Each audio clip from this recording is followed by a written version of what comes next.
This season turn it up to 10. Sorta like a bad habit, we gon' do it again. Ready or not, we're gonna tie up some ends. Go tell a 36, try to grab other friends. We're back like we never left. On track like a treble clef. Skip a beat on the 7th rest. Bring feast, we don't pass them over. We got the first fruits, no way to show us. This yoke is easy, this burns light. Even with a loud mouth trying to eat at the mic. Even if we down south, the humidity spike. Veils torn in two, so we gon' be alright. Don't stop, they're in need of it though. Through grace by faith, they could easily grow. New wave, new age, new way to see bro. Now one truth, life, one way to his throne.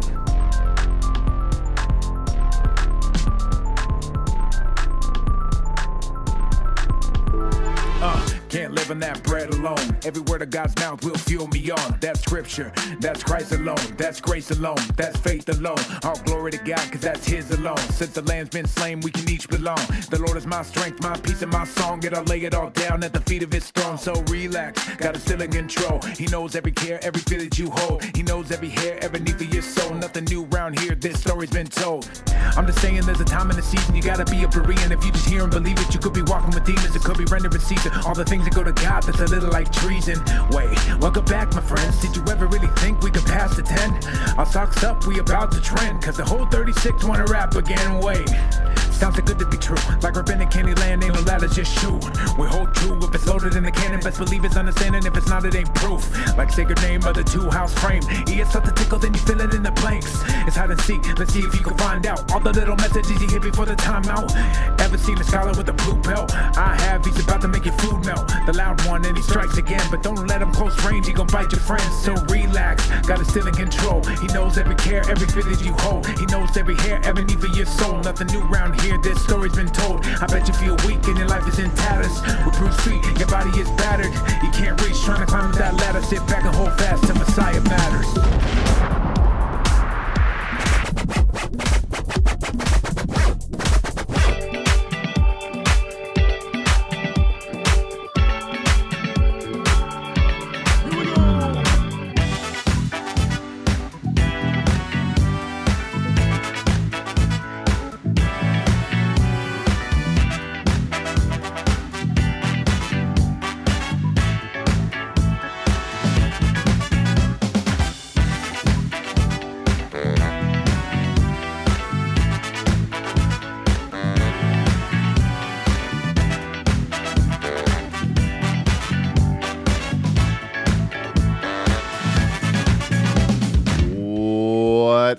Up, welcome to Messiah Matters. This is show number, 569. If you're new to this show, let me introduce myself. My name is Caleb Haig. I am the director of a ministry called Torah Resource, started in 2002. There is a catch. We are one law. What does that mean? Well, we probably won't get to it today. You might be able to hear it in my voice. I got this low thing going on. It's actually because Eastern Washington is on fire, and there's a lot of smoke in the air. It's been getting to me. So, a lot of people losing homes over in Spokane, over in that neck of the woods. Prayers for those people for sure, but you're gonna have to bear with my low. What is it? It's like a movie theater voice. One man. Anyway, okay. We got an interesting one today. I did an interview with Harold Rosin. I pre-recorded it, so we'll watch the interview in a little bit after we talk about some other stuff. We've had some really good emails come in. There's been a couple of emails that have been really long with multiple subjects in them. We're going to tackle these kind of one at a time. Before we do that, though, obviously we have today's show. Last week, I made a passing comment towards the end of the show that there was a video that I had thought about looking at, but I really didn't want to give these people like more press, right? Even bad press is good press kind of a thing. I didn't want to promote, I didn't want to, I don't know. And maybe I'm wrong for that, but somebody in the comment section made the comment, and they were like, why don't you put it behind a paywall or make memberships, and you can do it, not fully out in the public, but you can do it for the members. And I was like, you know what, that's not a bad idea. So I'm kicking around the idea right now. Basically what would happen, you'd have two main tiers. And the main tier, like the biggest tier, would be on Mondays, I would do a live stream that people who subscribe to the biggest tier would have access to. And here's the problem. So I need feedback on this. You can write me. Write me and tell me if this is a good idea or not. chegg at torresource.com. CHEGG at torresource.com. So I think here's the problem is that what I'm afraid of is that we start something like that. My live stream on Monday comes out, and what am I going to review? Well, there are a couple of things that come to mind. There are two channels in particular that come to mind, maybe three, where it's like, okay, this is just the low-hanging fruit. Like Gateway Center for Israel, and what else? Two Messianic Jews, and what else? Maybe some videos from FFOZ. But I don't want it to just be like me looking at three different channels all the time. So I would need help from the subscribers. I would need help from the members to send me stuff that was like theological videos. And it would essentially be just a reaction. It would be like reaction and commenting from a theological perspective on these videos. So that's the idea. The second tier would be, how we make clips of the big show, of the main show on Wednesdays. We make clips of it. We make 3 to 4 clips, small clips that are like 4 to 5 minutes long. The second tier would have access to those. Yeah. And then, of course, the archive of all the shows, that would be like the lowest tier. Not all the ones that like we did, not the members ones that we did on Mondays. So anyway, that's the idea. If you like the idea, let me know. chegg@torresource.com. You can also call the comment line 253-465-3205. It's 253-465-3205. You can get merch and all sorts of stuff, MessiahMatters.com.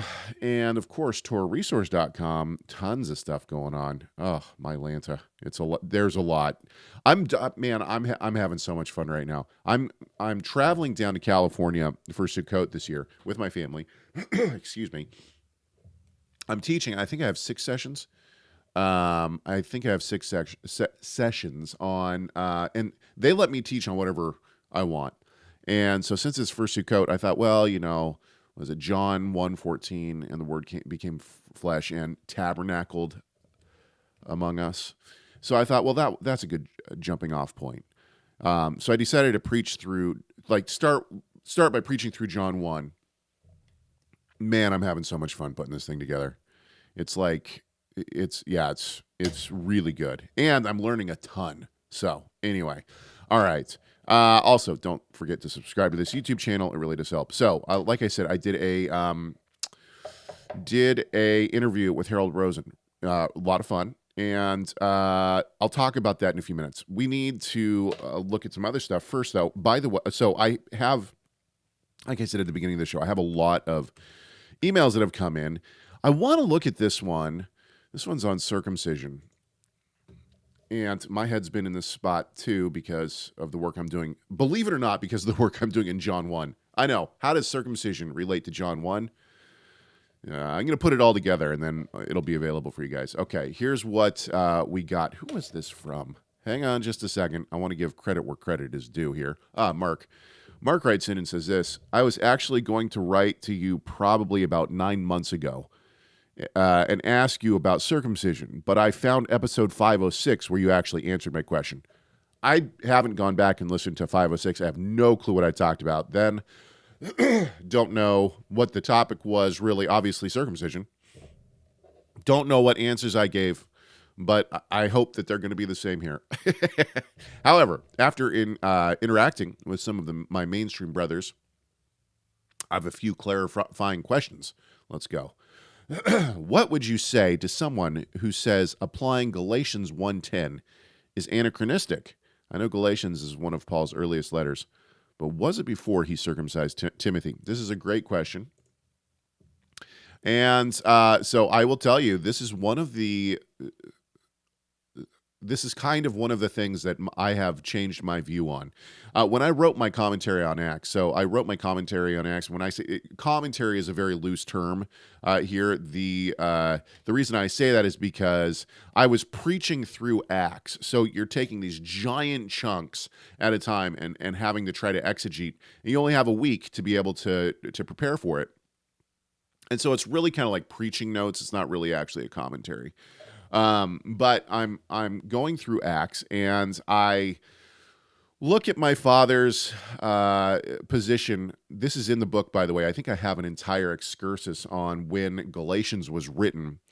I decided to take a different view than my father. I took the view that I think Craig Keicher takes. I could be wrong on that. Don't quote me. But I took the view that Galatians was written after the Jerusalem Council. That is after Acts 15. Now, there is good reason. I actually think there is some pretty good argument on both sides of the coin, and that's why I decided. So I did all the research.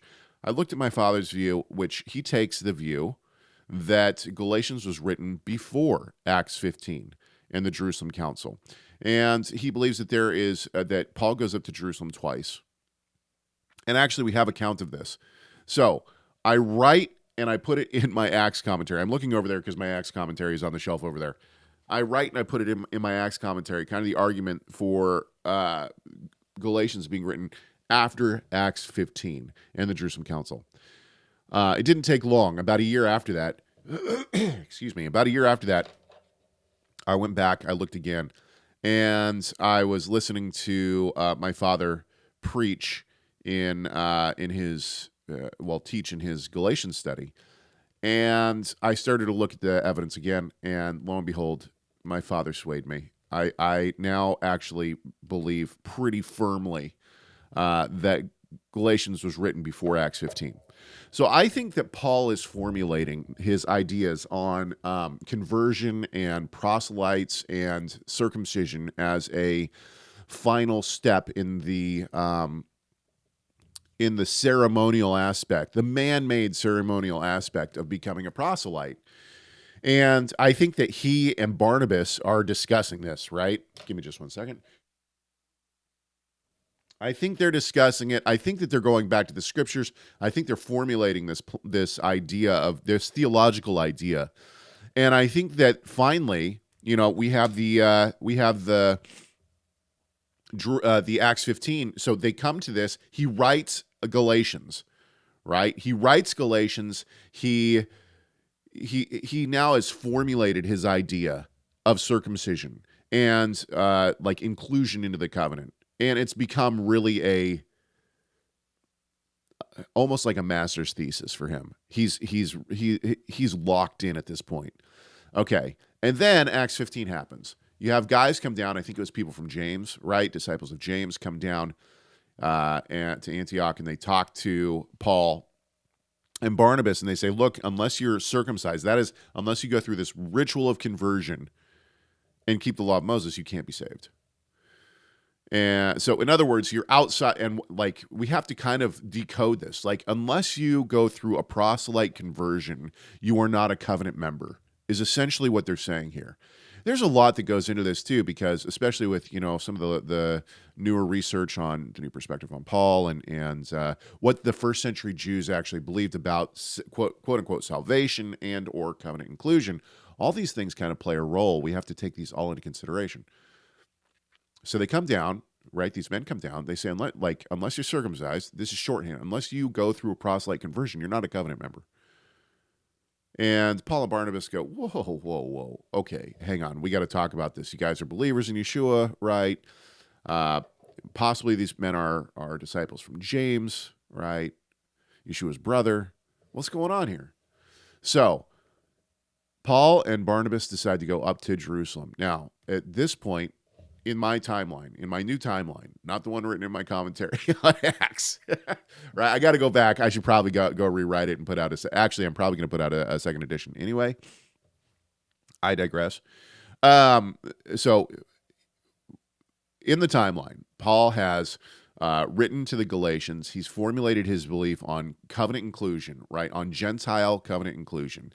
He and Barnabas are teaching and preaching, and They have these guys come down from Jerusalem. They decide, hey, you know what? We're going to go talk about this with the believers in Jerusalem. It's really important. And of course, there seems to be this authority structure, right? James does seem to be the authority in Jerusalem. And so Paul and Barnabas say, yeah, we got to go back up. We got to go up and talk to him.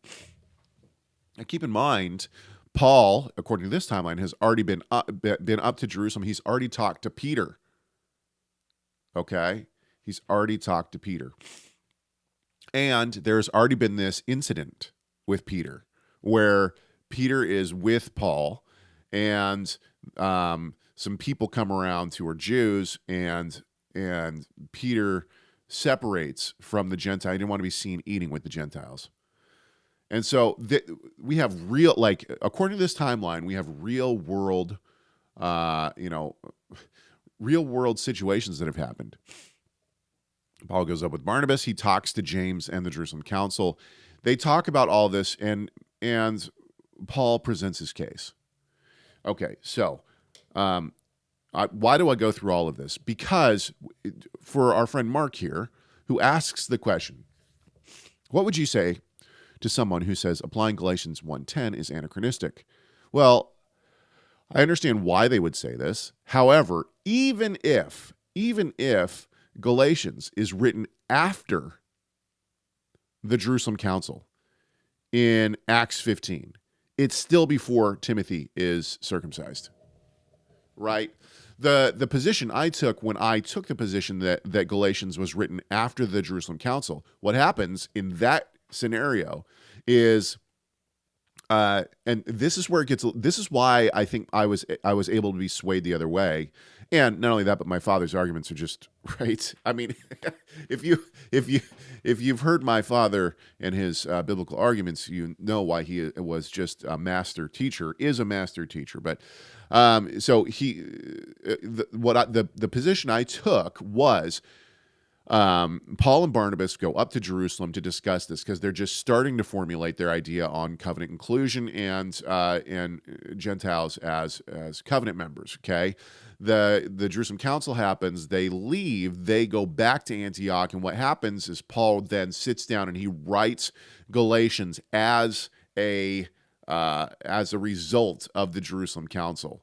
Now, one of my father's main arguments on this is that Paul never mentions the Jerusalem Council. Why wouldn't he do that? It seems like the natural thing would be to say, hey, we had this meeting. James agrees with us. We have this letter. Check it out, right? But he doesn't. So this is one of the main reasons my dad places it beforehand. Now, according to my old timeline, right, Paul writes Galatians, and then Peter comes to visit him. So the Jerusalem Council has happened. Peter was part of the Jerusalem Council. He's now in Antioch. People come down from Jerusalem, maybe not from James, and Peter disassociates from him, and this is when Paul excoriates him for being a hypocrite. It doesn't seem logical that Peter would go through the Jerusalem Council and still separate. So there were a lot of elements that had to kind of be thought through.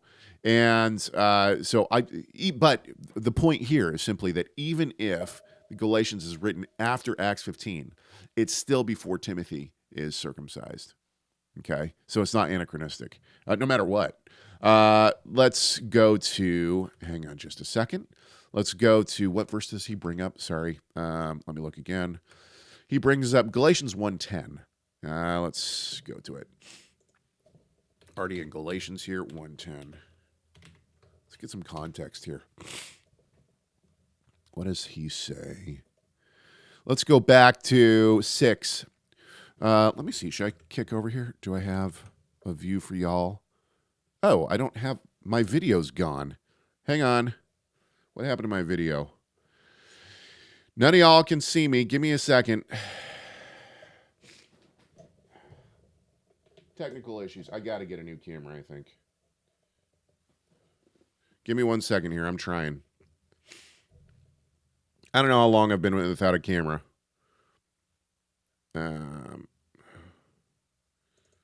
Hang on. I'm working on it. All right. Virtual face cam. Did that work? Yes. Okay. Okay. Sorry about that, folks. Well, I'm not going to, because of my camera issues, and once again, I apologize. Because of my camera issues, I'm actually not going to kick over to my other view because I would have to do some other things. Anyway, let's read with me, if you will. I'm reading out of the ESV. We're in Galatians, and we're in Galatians 1:6, and we're trying to get down to 10. I'm astonished that you are so quickly deserting him who called you in the grace of Messiah and are turning to a different gospel. Not that there is another one, but there are some who trouble you and want to distort the gospel of Messiah. But even if we or an angel from heaven should preach to you a gospel contrary to the one we preached to you, let him be accursed. As we have said before, so now I say again, if anyone is preaching to you a gospel contrary to the one you received, let him be accursed. Here's verse 10. For am I now seeking the approval of man or of God? Or am I trying to please man? If I were still trying to please man, I would not be a servant of Messiah. Now, what does this sound like to you? What does it sound like? To me, it sounds like, is it 5:11? Let's go to 5:11. And I've exegeted this on the show before. But 5:11 says, but if I, brothers, still preach circumcision, why am I still being persecuted? In that case, the offense of the cross has been removed. So he was preaching circumcision. He's not anymore. Back to 1:10, he says, am I now seeking the approval of man or of God, or am I trying to please man? If I were still trying to please man, eti is the Greek here. If I were still trying to please man, I would not be a servant of Messiah. So he was preaching circumcision, according to 5:11, and according to 1:10, he's no longer trying to please man. If he were still trying to please men, he would not be a servant of Messiah. So what's changed here? And I think that the change has been the idea. Circumcision is a shorthand for proselyte conversion, okay? And he's no longer saying that it's covenant inclusion. Now, here's another element to this as well. Paul is so bought into the idea of covenant inclusion for the Gentiles through faith in Messiah. Check this out. This really now, I've seen this before, of course, right? But last night, it really struck me. In 3:16, and Galatians 3 is one of my favorite chapters in the entire Bible. But in Galatians 3:16, he says, now the promises were made to Abraham and his offspring. Okay, and the word here, it comes. The English word sperm comes from the Greek word sperma, and it just means seed. Okay, and so he says, now the promises were made to Abraham and to his seed, right? The ESV translates this offspring. And this here is it's a neuter singular noun. So this is not abnormal. This is exactly what you would expect, okay? In fact, this is what we call a collective singular. I know I'm getting into Greek here, but we use this in English too. In fact, in my dad's commentary in Galatians, he brings up the English collective singular fish, right? We use the English collective singular. I caught a bunch of fish. Fish is a collective singular. We don't say, I caught a bunch of fishes. You say, I caught a bunch of fish. Who else?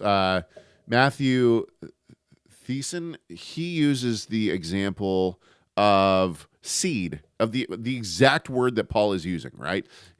If I say, I went and I threw a bunch of seed on the ground, do you think that I threw one seed on the ground? No, it's a collective singular, right? So the collective singular means I threw a bunch of seed onto the ground. In the Torah, the word seed is almost always, I think there's one place in 1 Samuel, there might be 2 or 3 places in the entire Tanach where the word seed, which Paul is using here, is actually a plural. The rest of the time it's used as a collective singular, okay? Paul clearly knows this, right? This is not news to Paul. Paul knows that what this word is. It's a collective singular. He knows that, and he plays on this, okay? So he says, now the promises. We're going to come back to this because we're going to look at what he does with this word seed. He says, now the promises were made to Abraham and to his seed, collective singular. It does not say, and to his seeds, a plural, right? Referring to many, but referring to one, and to your offspring, who is Messiah, and to your seed, that's singular, who is Messiah, okay? Do you see what he's doing here, right? I think it's pretty obvious that he's like taking this idea of a collective singular, and he's making a midrash on it, okay? What I have never, like, okay, so this is how dense I am. When it says, now the promises were made to Abraham, what promises am I thinking of? In my mind, the promise that I'm thinking of is the Abrahamic promise. In your seed, all the nations of the earth will be blessed. So, in my mind, what Paul is doing is he's taking this collective singular, and he's saying, oh, the promise of the Messiah, that is the promise that in your seed all the nations of the earth will be blessed, is not through all your offspring. In other words, it's not that Israel will bless all the nations. Rather, it's that the Messiah will bless all the nations through the death and resurrection, and that through faith they will be able to have salvation. This is how my mind has always thought of this passage, okay? But he does something, I think, even more. He goes a step further here. I'm writing all, by the way, this is super on my mind because I'm writing all this in my presentation on John. Why am I? I'll get there another time. Okay, but when he says now the promises, what were the promises? The promises made to Abraham was the land grant treaty. The entire land grant treaty is given to Abraham. He is promised the land, and not only is he, to him and his descendants, not only is he promised the land, but it's promised that if you keep my covenant, I'm going to protect you. If you keep my covenant and everything that I'm saying, I'm going to bless you in the land. I'm going to give you prosperity. You're going to have, your storehouses are going to be filled, right? Like your women are going to have many children, right? Like there's going to be abundant blessing, right? But if you don't, I'm going to take you out of the land. Right? This is the Abrahamic land grant treaty. So when he says, now the promises were made to Abraham, I think he's actually, because he talks about this in other places, right? And look at this, at the very end of this, what does he say? Now this is where I'm going to bring circumcision into it. Okay, and I don't want to dig on my friends, my very good friends who I disagree with on this issue. But I think I might have to bring it up. He says in 3:29, and if you are Messiahs, then you are Abraham's seed, heirs according to promise. This is important on so many levels. It's important because of what we've been saying about the IAMCS document, the idea that the Gentiles are not included, right? I think it also plays into the idea of circumcision, right? My dear friend, David Wilbur, and I know he will see this, so I'm not talking behind anybody's back here. David Wilbur and I disagree on the issue of circumcision for adult males. And so does my also very dear friend, Ben Frostad. Frostad wrote his master's thesis on this issue. And one of the ideas within their argument, okay, is, and by the way, this is a secondary debate. It is not. We're not fighting. This is, and we keep trying to sharpen each other, I think, a little bit on this. But I just thought about this last night. One of the things that Frostad says in his thesis is that it is said that to Abraham, it said that he has to circumcise his servants and all the male members of his household throughout eternity, right? It's like a perpetual statute. Okay. And Frostad's correct assumption is, well, this doesn't mean also heirs who attach themselves to Israel, right? It might be like some might say that it's implied, but that is not what's going on here in the text. Fair. Okay. I'll give that to him. However, look at this. When so all the promises, that means all the land grant treaty and everything, the covenant that is going to Abraham is given to those who have faith in Yeshua, because he is the heir of all things, right? And we get this all over the place. Ephesians 1:22. Where else do we get it? Here in Galatians, there's another place as well. He is heir, right? We get it in John 1 as well. This is how I got to it. Anyway, the point is, it's not that Gentiles are heirs who attach themselves to Israel. It's that through faith in Yeshua, he is the one who gets the full inheritance. And if we are children of Messiah, then we are his heirs. And we then receive the promises within the covenant as well. And I think that Paul's point here is more than just a heir who attaches to Israel. We become children of Abraham, right? Like Jew and Gentile alike, those who have faith in Messiah. It doesn't matter if you're a Jew or a Gentile, you become a child of Abraham. And he says this, and if you are Messiah's, then you are his seed, heirs according to promise. Well, according to the Torah, Abraham has to circumcise anyone who is part of his household. So my suggestion is that right here, Paul is including, I think Paul is actually saying that the Gentiles need to be circumcised physically. But in Romans 4, he shows, is it 4 or 6? I've lost it now. Anyway, in one of those chapters, he shows that that coming to faith first is what makes you a child, and then circumcision. Not the other way around. Circumcision doesn't get you into the covenant. Faith gets you into the covenant. Faith makes you a child of Abraham, a son of Abraham. All right. That was a long way around. Okay. So I hope that helps. And Mark, if it doesn't help, definitely write in. Mark wrote a good length email, and we're going to be looking at various parts of his email throughout the next couple of weeks. We'll take little tidbits here and there. Okay, for now, let's kick over. I have a pre-recorded interview with Harold Rosin. Before we start on this, I introduce the book. I say you should get the book. You know, when I was recording this, I was kind of like struggling to try to convey why I like this book so much. And it finally came to me. What Harold does in this book is he takes all of the Torah, all of the scriptures, and he makes it all line up. He makes it all work together. I feel like even within the Messianic realm, within the Torah observant realm, we look at Yeshua's words in Luke, right? Luke 16:18. And we say, okay, well, Yeshua is disagreeing with the Torah. The Torah says if a woman, you give a woman a get, you give her a certificate of divorce and you send her away. Yeshua says that's not right. Right? So we have almost this tension of Yeshua saying something in the Torah is not correct. And we've never really tried to line that up. And Rosin does a great job of showing how all of it is cohesive. It all works together.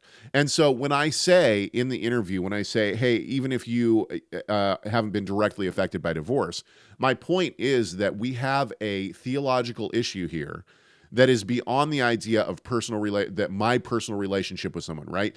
It doesn't matter if you are married or not married, or if you are, you've been divorced or not divorced. The point is that you have a halakhic ruling within the Torah that it seems that Yeshua is disagreeing with. And the reason that this study is so important, the reason his book is so important, is because Rosin takes all of the information and he lines it up and shows how it is not contradictory and how it is not pitted against each other. All right. So without further ado, I hope that you enjoy this interview with Harold Rosin. I am super excited for this today. We are going to be talking to the author of the new book, Divorce in the Scriptures. Harold Rosin is going to be joining me here in just a second.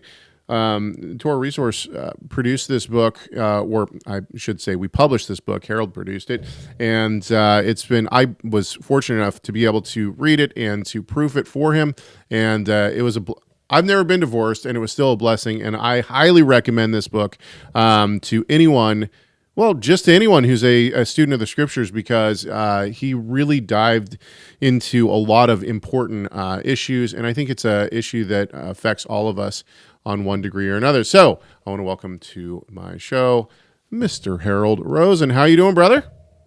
I'm doing great, Caleb. Thank you so much for having me.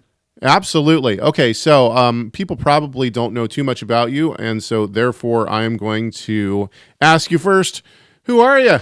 Tell us a little bit about yourself. I know that you pastor or lead a congregation down in Florida. Tell us about that, and then tell us about why you wanted to write this book. Oh, sure. Thank you. Yeah, I, senior overseer here at Beth Shalom Messianic Congregation. It's down here in Palm Beach County. It was planted actually uh, back at, I think it was 2000, maybe 1999. And I moved down here, it was 2006, so it was still a relatively young congregation. And just, I was so blessed really with, after so many years really of being a believer and being discipled in the Christian church. And I thank God for that, the discipleship that I received in that Christian church. But then once you come to Torah and you realize that the walk that Yeshua walked is the walk that all of us ought to be walking, and to find a congregation that felt the very same way and Right. uplifting one another, edifying one another. And the weather is a lot better than Ohio. Fair. So, but originally, yeah, I come from Cleveland, Ohio, and that's where I came to faith. I came to faith, really, I was only 7 years old. But when you come to faith that young, uh, it's okay. I think I'm gonna go outside and play baseball and play with my board games and things. And it's not really until, well, you get into your late teens and then into your 20s, and wow, life really comes at you. Right. And that is when I should have taken my faith much more seriously, and I didn't, and made some decisions in my life that really set me back. And I guess we'll talk more about that. But thanks be to God, really, that He never gave up on me, and rededicated myself after a divorce, which we'll talk about. And from there, really, it's been a long road back, and it's been quite a journey. Yeah, in the book, you start to talk about the your divorce, and you talk about the stigma of divorce within the Christian church. And it seems like, at least from my perspective, reading the book and you leading in with that, it seems like this might have been the place that you started in terms of writing this. Talk about that a little bit. Yeah, when I first came down to Florida, and again, that was 2006, my mentor, he knew the situation, and he also knew what the church taught and what I was dealing with. And really, even after my being rededicated and taking my faith seriously, I was told by the church at that time, because you have been divorced, we can't have you teach. And I thought to myself, I accepted it. I respect the authority in the church. But I thought to myself even then, wow, if David could commit the heinous sins that he did, and he came to the Lord and he confessed his sins and he asked for forgiveness and he repented, and the Lord forgave him, and life goes on. Now, obviously, there were consequences, of course, but life goes on and you continue to serve in the capacity where you're at. If that was the case, then my goodness, a divorce, and especially a divorce when you're not the guilty party, there was something that I had trouble with. And if I had trouble with it, then okay, let me search out the scriptures myself and find out what the real answer is. I've heard the answer from the church, but what does the Holy Spirit have to say on this matter? Do you think that there's a stigma on divorce Even in this same kind of situations where people aren't the guilty party, and obviously there's two sides to every coin. But if there's infidelity or something, the person who is not in not in the wrong there, is there still a stigma within the Messianic congregations, do you think? Well, Messianic congregations, I wonder anymore, uh, because my goodness, how many people are coming in our doors anymore where they haven't been divorced in their life? Praise God, you and your missus. I mean, you've been married and you've been married all these years, and that's a wonderful testimony. Uh, that's not the testimony of a number of congregants that come through our doors, not Right. anymore. Right. And divorce, unfortunately, it's found its way into our culture, Hmm. and too many people are so quick to go ahead and go down that route without thinking of the consequences. So I don't know about Messianic congregations, but there are some conservative churches out there. They're digging their heels in, and the stance that the generations before took when it came to divorce, they're holding firm. Now we might have people listening right now and say, "Yeah, I take that. I take that stance. Divorce, and I actually know of people who counsel." Who counsel people that if they've been divorced, then they're never allowed to get remarried, no matter what the situation was, and no matter what their former spouse is up to, whether or not they're married or not. So, like once divorced, that's it, kind of a thing. And there may be people who are listening to this saying, yeah, Yeshua taught that you're only allowed to get divorced in one situation. So talk a little bit about the approach to this. Now we'll get into that in a little bit, but let's get there first. Let's talk about your approach in the book and what you are attempting to do. Well, when I started, and the thought was when I first began the study, it was for a Shabbat talk, just in our congregation, just to come in a Shabbat morning, and right before the service, we would have like a get together, share some scriptures, roundtable discussion. And so the thought was, well, here's a topic.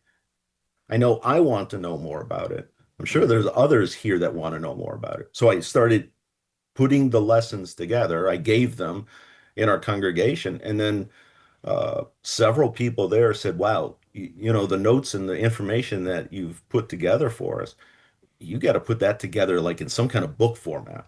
And that's what I did years ago. Um, really, at the time, ever thinking that we would see it in print like this, I mean, that's just a prayer answered. But to at least inform people in our congregation here, this is a topic that is so misunderstood. And unfortunately, like you said, there's too many people, pastors and elders who are taking the approach on the topic really of what their teachers gave them. And let's take a look at the scriptures. What does it say? What does it say about how we as believers are to treat one another, aside from marriage, aside from husband and wife? How are we to treat each other as believers? How is Israel coming out of Egypt? How were they supposed to live among one another, treat one another when there were disputes? How do you handle these disputes? And so on and so forth. Then you move on into, and that's where I start really with the Torah, how, even before that, what was God's design for marriage? Sure. Genesis. Now we're going into Exodus. How are we treating one another? How are we dealing with our issues that exist in the family or in the community? And then moving on, and then before you even get out of the Torah, you're into Deuteronomy, and of course, Deuteronomy 24.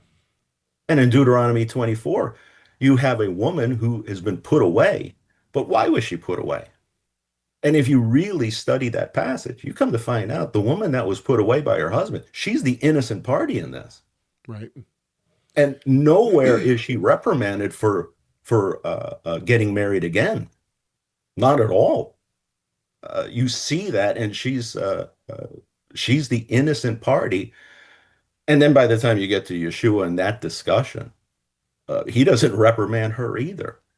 So that ought to tell us as far that of course God doesn't like divorce. In fact, he hates it. But what's permissible and what's not permissible, and what are the proper grounds and what are not the proper grounds? It's interesting that you say, obviously God does hate divorce, but we see even in the prophets, and this is one of the passages that you and I chatted about before the book was published. You and I had a back and forth about this passage, but in Jeremiah 3, God gives, is it Israel or is it Judah? It's one of them. He actually, I think it's metaphorical, but he writes a certificate of divorce, right? And so we have this dichotomy. It's this pushing against, it's not a contradiction, but it's a tension. Talk about that for a second. Well, I think, when we discussed this, you're right. I mean, you brought it up and we had some great discussions on it. I want to thank you, for even bringing that to the forefront when we talked earlier. And here's a situation where obviously, you have God marrying his bride. All right. You have Israel there. And was Israel a faithful spouse? Well, obviously not. No. You see the picture quite often from the prophets of a husband that's heartbroken, waiting for his wife who is playing the harlot to come home to him. And she just refused to do so. So again, everything is metaphoric, and the putting away, would God ever cast away Israel? Right. Well, obviously we know that. Was she the guilty party in that situation? Obviously so. And so when we look at that kind of even relationship, where you have an innocent party, which is God, and you have obviously the guilty party, which is Israel. Even if he did put her away like that, could he take her back? Even if he did? Well, obviously, because he's the innocent party. But we know, again, he never divorced her. And that's just a testimony of who he is. Yeah. So before we go on, I do want to say, at the time that this is being released, Harold's book in the bundle format, which is the physical book and the PDF, can be bought at a discount right now, $5 off. Torah Resource. Go buy it today. Okay. So obviously, I think perhaps the thing that bothered me the most within the idea of biblical divorce. And I saw this a lot growing up, actually. My father was counseled married couples and divorced couples. And, he was in ministry his whole life, and he did a lot of counseling in this realm. One of the things that always bothered me was that I felt like there was a contract. And if the contract was not kept, then it seemed like there should be some way to get out. And the thing that I still have to deal with today, I get people who will call and maybe it's a friend or a sister or whatever it may be, but a husband is beating his wife, and their pastor is saying, "Oh, well, you can't leave." My counsel is always get out of that situation, which is, even if it just means, leaving and being separated or whatever it may be. But ultimately, I've always, even growing up, when I was young, I always felt like, man, this just doesn't sit right with me. And so I think that, and I don't want to give away, I think I don't want to give away the secret sauce of the book. And once again, it is a very good book. It's very in depth, and it looks at all the different elements that you would want in a in-depth biblical study, which is one thing that I really appreciated about the book, because I've never been divorced, but I feel like it was really a worthwhile study, even though I haven't been directly affected by divorce in that way. With that said, talk a little bit about marriage contract. What do we do with spouses that are, in abusive situations, or where the husband has been doing something he shouldn't be doing? There's all these little nuances that we look at, and clearly, my personal opinion is we know that infidelity is not the only reason for divorce, because Paul gives another one, right? If there is an unbeliever, then divorce is allowed as well. Talk a little bit about all of that. I gave you a lot there. Oh, no. Again, it's how beautiful the scriptures are put together, because the Torah is the very foundation of it all. And so if there's ever a question, okay, well, let's go back to Moses. Let's find out, what Moses wrote. What did the Holy Spirit give him? Okay, how do we treat one another?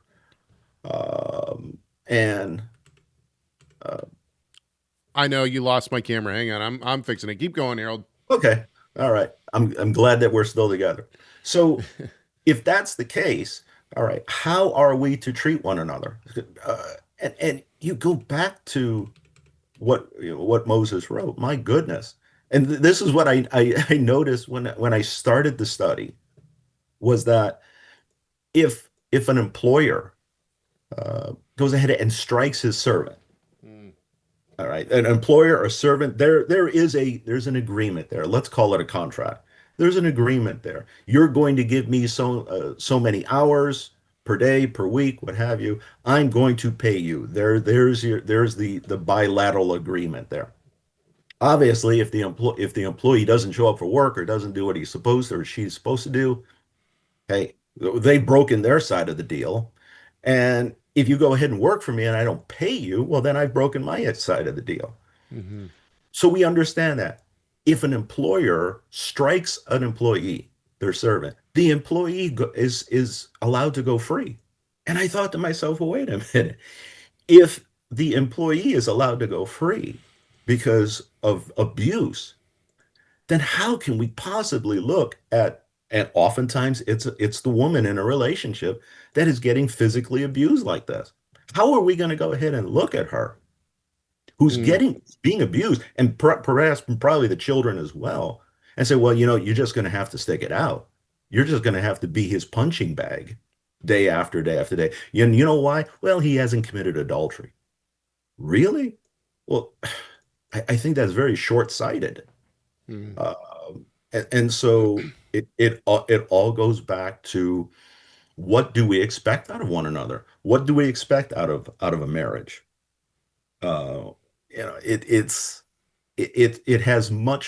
Marriage has so much more to do with just how do I feel about a person.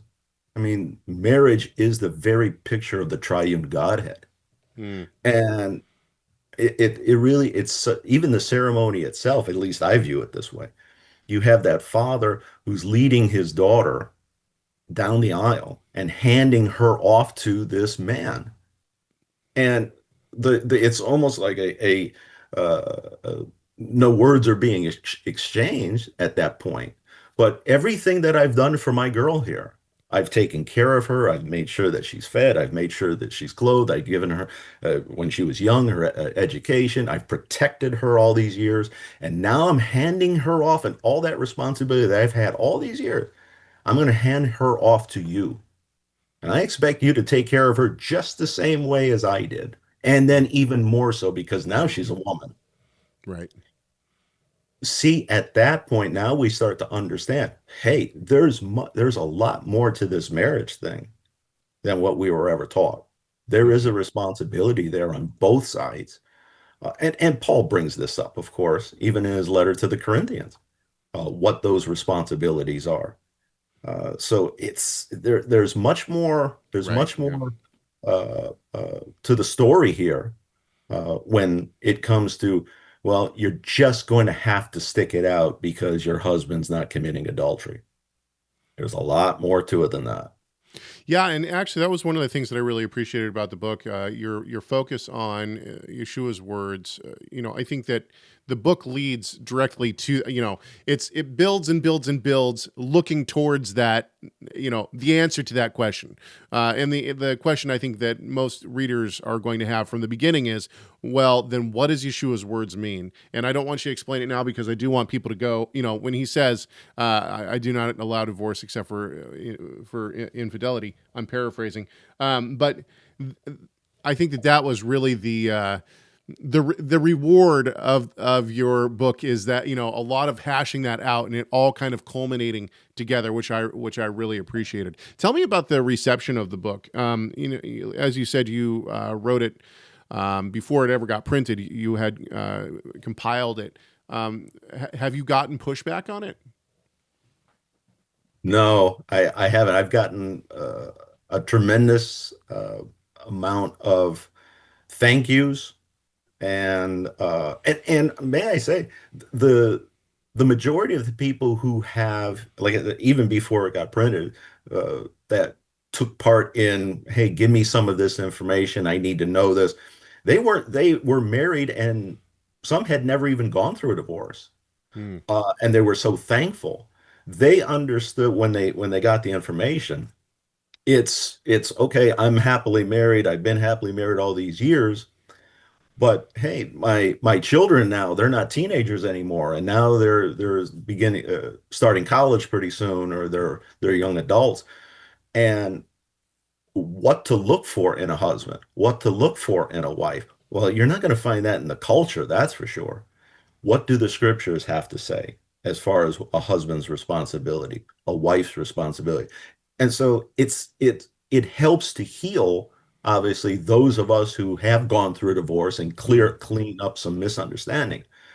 But it's also been a blessing, at least the feedback I've gotten is from people who have never gone through a divorce, like yourself, who say, okay, this is information I want to pass down to young people so that they know what to look for in maybe a prospective spouse, or some of even the pitfalls that can harm a marriage from the very beginning.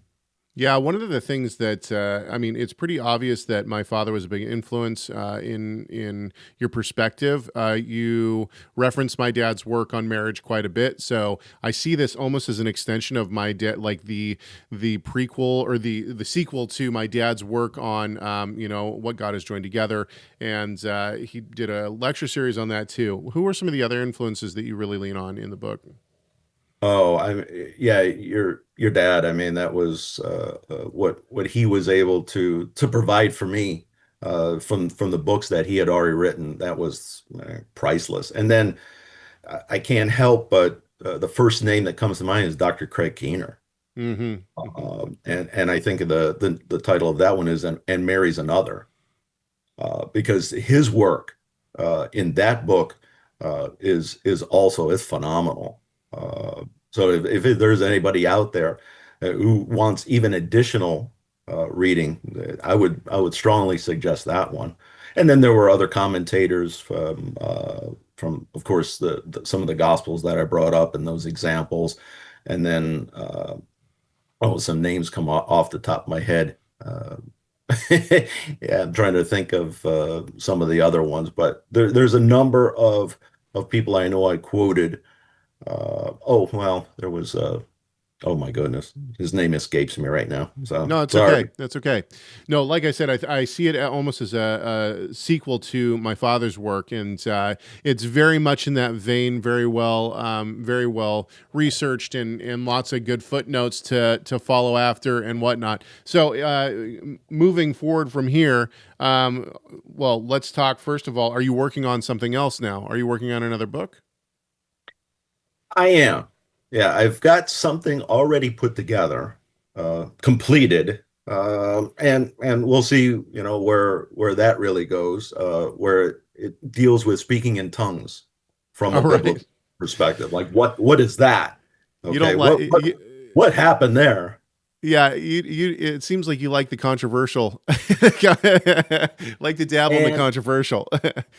And there's one, if I could ask my brothers and my sisters out there, and you and I have talked about this very briefly, but right now, if I could ask my brothers and sisters out there to pray, that would be most helpful. There's a burden on my heart to, just like with this topic here, is to put something together to help not only myself but to others, educate each other in regards to what we're seeing uh, popping up more and more often, and even in the church, and that is sexual abuse. And we talked about that, and how do we handle that? Right. How do we minister to so many? And again, the majority of those who are suffering are women. They've been abused when they were young, girls, Yeah. teenagers. Um, but at the same time, I also want not only to minister to them, how do you, now that you have come to faith and all that, it's still in your past, and Right. and dealing with that, and maybe perhaps a marriage that you're in. And so, but also a book that would also help men out. We need to be careful. We need to be careful what we're watching and what we're taking in with our eyes as well. And so all of that, I say all of that because that's the next direction I'll be going, and we'll see where that leads. Baruch Hashem. All right. Anything else that you want to say about this book?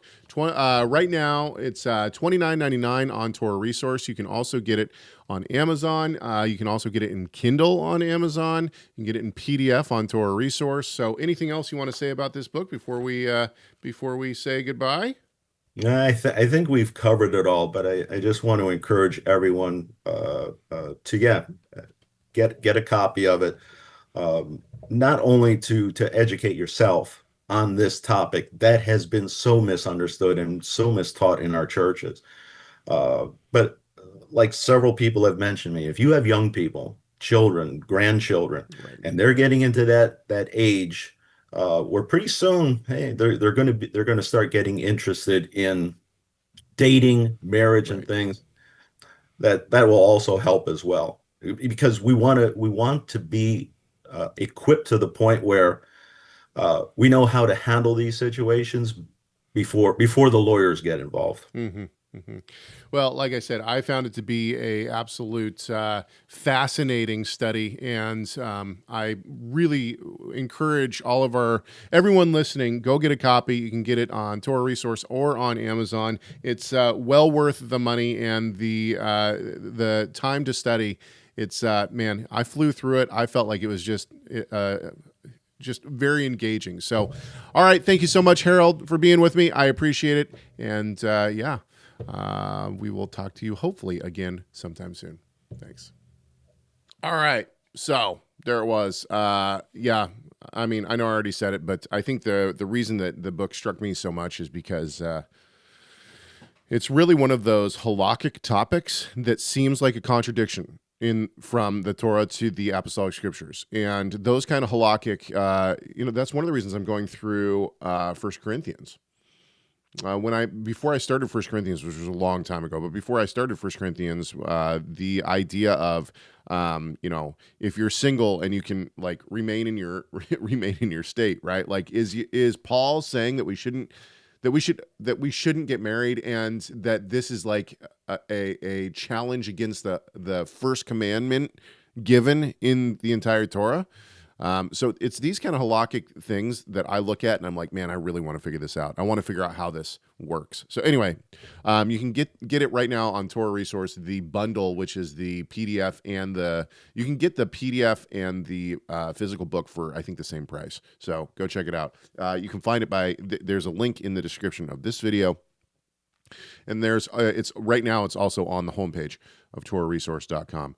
By the way, and this is, I mean, if you've made it this long, then good on you. But if you're looking for the next Torah cycle PDFs, let me know. I got them, and I can give them to you.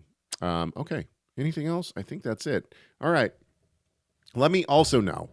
Shoot me an email. Tell me if we should set up some kind of memberships. Do you want an extra show? Would that be something that you would subscribe to? Would you? Yeah. Is that something you want or not? Chegg at TorahResource.com, CHEGG at TorahResource.com. Don't forget to subscribe to this YouTube channel.